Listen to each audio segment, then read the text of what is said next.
It is very cold here in Maine right now, so I thought this would be a good time to just kind of hang out inside. I have my comfy sweater, I have my tea, I have my sketchbook, and I am ready to talk some art.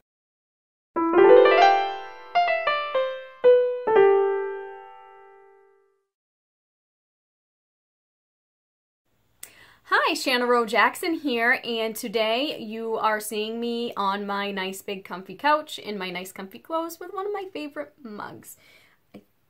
It said it was a paint mug, but now that I'm looking at it, I don't know, I kind of wish that I had found a different color because the red kind of makes me think of blood. That's a little bit morbid. Anywho, so today I am just hanging out on the couch. I'm working in my sketchbook because it's a new year and I decided that I think it would be fun to try and fill a sketchbook for once because I never end up doing it. So as I was playing around in my sketchbook the other day, I started thinking about all the different mediums that I like to work in and why I think it's beneficial to work in different mediums. So I thought that would be a good subject for a video. So I figured you could follow along with me as I'm inking in my sketchbook, and I would tell you why I think it's beneficial to work in different mediums. As far as materials today, I am working in my Reflections sketchbook. This is what the thing looked like. I actually got this as a free sketchbook with one of my orders from Jerry's around the time of my birthday. I like it so far. I've only done a couple things in it. It's kind of got like an off-white paper. It's perforated pages. I will try to find it at Jerry's and link it in my description below. I'm also working with my Faber-Castell Pitt pens, and I can link those below too. I think today I'm just going to ink a drawing. I don't know how far I'll get, but I might end up also working with my Inktense. So if you'd like to, just follow along and we can chit-chat. Okay, so I will be working from my coffee table. Here we go. So this is a little bit about this. This is just like a quick little fun self-portrait that I'm kind of working on. The goal for my sketchbook is just really to keep it simple. I think I'm going to do a lot of like inking things and like trying different materials in this sketchbook. It's kind of a fun release, or relief I should say, from working in realism all the time. And so it's just like a fun little, I don't know, sketchbook that I'm just gonna be like doing a lot of, you know, experimental things in. So that's pretty much what this is. It's a self-portrait. The part that I drew of me is based on my newest avatar, a photo that I just took the other day with one of my paintings in the background.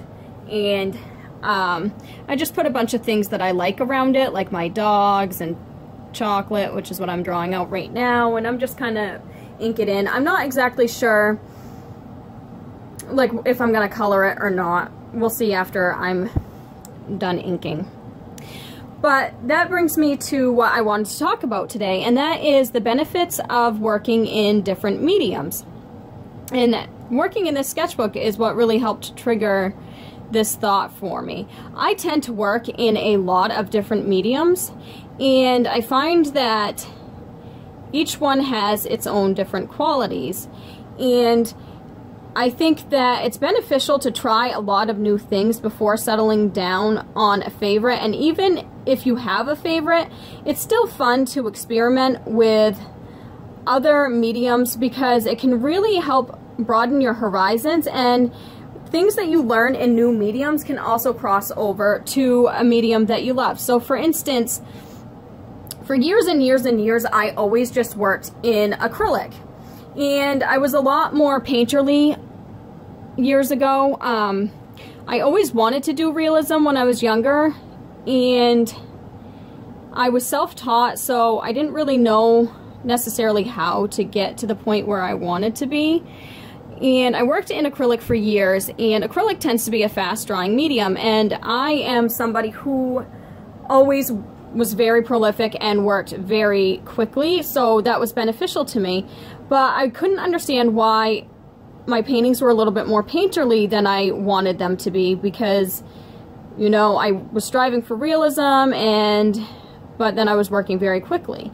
Well, it wasn't until 2014 when I decided, because like I said, I've always liked to try different mediums. Well, in 2014, all of a sudden I kind of got onto this kick of I wanted to try colored pencil as a fine art medium. I had always thought of it as more of a kid's medium, but I wanted to like just try it out and just see.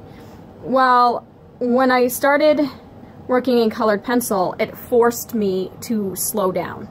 And I was getting, like, as soon as I started working in colored pencils, I started seeing the realism results that I had been looking for in the other mediums I had been trying.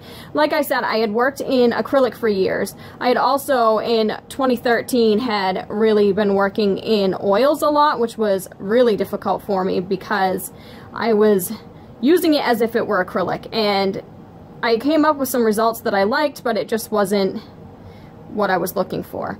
It wasn't until I started working in colored pencil that it really just clicked. Like, colored pencil as a medium forces you to slow down. And that characteristic alone really helped me to, like, think about what I was doing in other mediums as well. So trying colored pencil essentially helped me to become more realistic in other mediums that I had already been working in. So since I've started in colored pencil, which I mean, colored pencil tends to be my main medium right now, I have noticed that I am getting more realistic results in my paintings as well because I have learned to slow down. The other thing that trying a new medium kind of helped me to do was it helped me to open up my mind to exploring and to studying each medium more. Because I had worked in acrylic for so many years and I had just taught myself how to work in acrylic when I was a teenager, I never really thought to go out and find more information about it. I was under the false impression that self-taught meant you just paint with it and that's how you learn, instead of going out and trying to find information about these things. However, when I started in colored pencil, it was just so new to me that I had no choice but to go out and seek information about it. So I bought a bunch of books about it. I watched videos and everything else, and then I realized, well, why haven't I been doing this with oil and acrylic as well? So that was something else that I did. Another benefit to working in more than one medium is not only the skills that will transfer, but also each one has its own unique qualities. And so sometimes when I am really, really tired after doing a colored pencil piece, which tends to be very slow and detailed and clean for that matter, sometimes I'm just really in the mood to play with something a little bit messier. So that's when I will start playing around with things like pastels or paint or even markers. And it's a way to still be creative and just to not necessarily have an artist block. It kind of helps me get out of artist block too.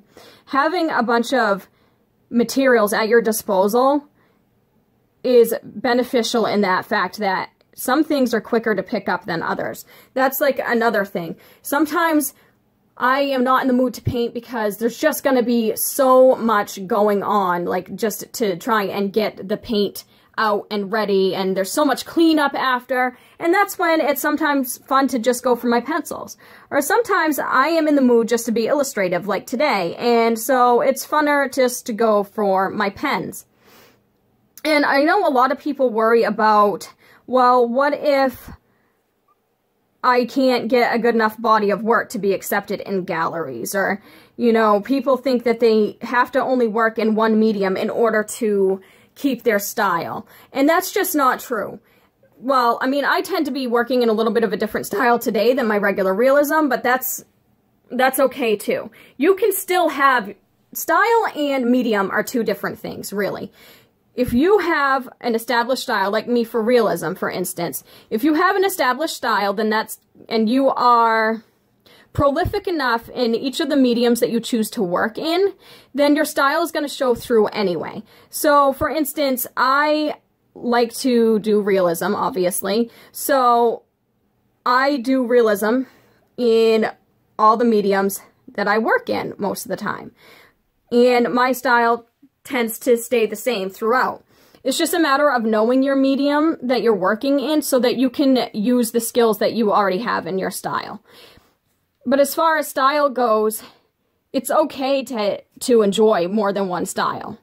And that's not necessarily related to, it's not necessarily related to medium specific. So I like to be illustrative sometimes. I have actually dabbled in like doing graphic noveling and things like that. And I find that that has also transferred well to my realism skills, and my realism skills have transferred well to my illustrative style as well. So, and I'm probably going to do a video on that, the benefits of learning different styles down the line, but this one's more about mediums. All I want to say on that subject really is that the only time you really have to worry about the style is when you're trying to get into a gallery, or obviously if you're trying to create a name for yourself. And that's where it's beneficial to just show only what you want to show. If you do more than one style, cater to the audience that you're looking for at that moment. So if you do more than one style and a gallery is looking for something painterly and you have a body of work that's painterly, I mean, it's okay to have more than one body of work. But again, I will probably do another video on that another time. Another thing that I wanted to say that was good about, and really this should have probably been the first one, trying different mediums, is you're not going to necessarily know what you love until you try a bunch of things. So for instance, you could know that you love art. Absolutely. And you want to do something creative, but the medium that you have been using for some reason, again, like me and my acrylics, for some reason it just wasn't giving you what you were looking for in a style. It wasn't giving you the results that you were hoping for. So it's really fun to just try new things. And you don't have to buy the most expensive materials the first time you use them. I mean, obviously, if you're planning on selling your work, you want to have archival quality materials, and some things lend themselves better than others when they're student grade. However, it doesn't hurt to try small sets of things, or whatever, because there could be a medium out there that you would absolutely fall in love with that you had no idea, and you wouldn't even necessarily think it was your thing. And so that's why I also recommend trying a bunch of different mediums, because you might fall in love. That's what happened with me in colored pencil. When I was younger, I played with colored pencils a little bit, but I never really thought much of them because, they don't have the best reputation as a fine art medium. They are a great fine art medium, but especially when I was younger, there was not a whole lot of information about them out there that, pointed to them being a fine art medium. And now, of course, there is a lot more information, thankfully. And those of us who love the medium definitely know it can stand up next to other traditional mediums. However, you just don't know until you try something. So that's one reason why I think that everybody should at least experiment. I mean, we're only on this earth for a short amount of time. Yeah, I know. Here we go, Shanna, get all philosophical. But life is short, and if you love to create, do it in any way you can. And don't be afraid to try new things and to explore, because that's how you grow. I mean, that's how life is in general. You grow by exploring and learning and trying different things. And it's just like food. You don't, if you want to experience different things in food, you can't do that without trying the food. If you see something online that you really love, like you see an artist's work that you really love and you want to know more about it, then try the medium that they're working in. And it's okay if you're not good at the medium as soon as you try it. I mean, nobody's going to be perfect at anything the first time they try it. And it's okay if you never get good at it. Sometimes it's just fun to play. You don't have to be good at everything, and you don't have to show your artwork to anybody, so nobody's going to know the difference. I have plenty of crap drawings that will probably never see the light of day because they're not up to my standards. And that's perfectly okay because I still learned something from those drawings or paintings. So just don't be afraid to try new things. Some mediums might be harder than others. Some mediums you'll pick up on instantly. But there's just so many options out there, and it's just so much fun. So I highly, highly recommend it. All right, I think that's it for now. I will post a picture at the end of this when it's all done inking. Thank you for listening to me ramble, and have a fun day, and try and stay warm because that's my goal today. Thanks.